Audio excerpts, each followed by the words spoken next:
ఈ రోజే డౌన్లోడ్ చేయండి. మీ ఫేవరెట్ షోస్ చూడండి.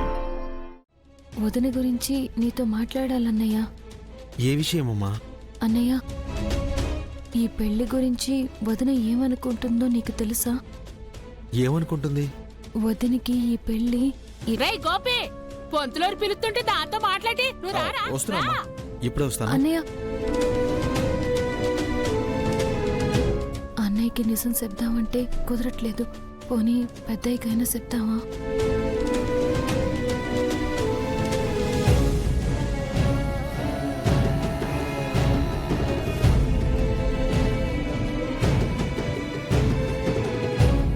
ఏంటి శ్రీలక్ష్మి అలా ఉన్నావు? వదిన గురించి ఆలోచిస్తున్నాను పెద్దయ్యా.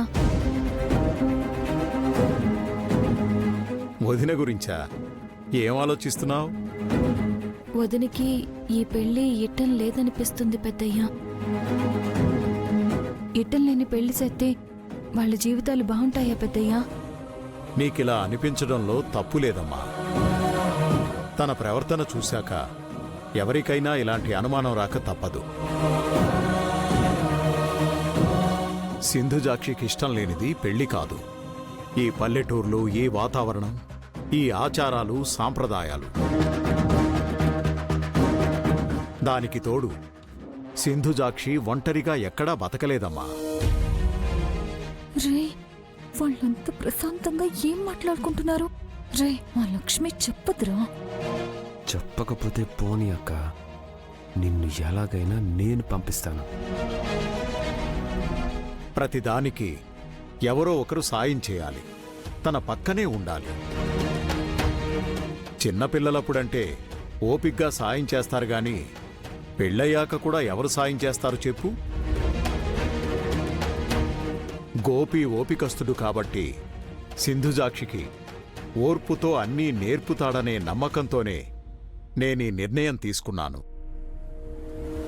నా నిర్ణయం ఈరోజు నొప్పించొచ్చేమో గాని ముందు ముందు గొప్ప జీవితాన్నిస్తుందని మాత్రం నేను గట్టిగా నమ్ముతున్నానమ్మా. వదిన ఇట్టా ఉంటే అన్నయ్య మాత్రం ఎలా సంతోషంగా ఉండగలడు పెద్దయ్యా? శ్రీలక్ష్మి, మొన్న నీకు పెళ్లి చూపులయ్యాయి కదా, అతనంటే నీకిష్టమేనా అమ్మా? మా అమ్మ నాన్న చూసిన సంబంధం కదా పెద్దయ్యా. అతనితో నా జీవితం బాగుంటుందా లేదా అని 1కి 100 సార్లు ఆలోచించే కదా ఆ నిర్ణయం తీసుకుంటారు. అందులో నా ఇట్టమే ఉంటుంది చెప్పండి? మరి నా మనవరాలి జీవితం గురించి నేనెంత ఆలోచించుంటానమ్మా. నా మనవరాలితో గోపి సంతోషంగా ఉండగలడమ్మా. అట్ట ఎట్ట చెప్పగలరు పెద్దయ్యా?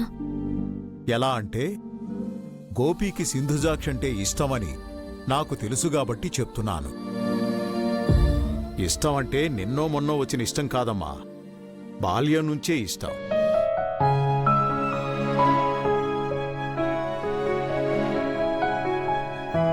చిన్నప్పుడు సింధుజాక్షి జార విడిచిన వస్తువుల్ని చాలా ప్రేమగా దాచుకునేవాడు. సింధుజాక్షి పారేసుకున్న వస్తువుల్ని ప్రేమగా చూసుకున్నవాడు సింధుజాక్షిని ఇంకెలా చూసుకుంటాడో ఆలోచించు.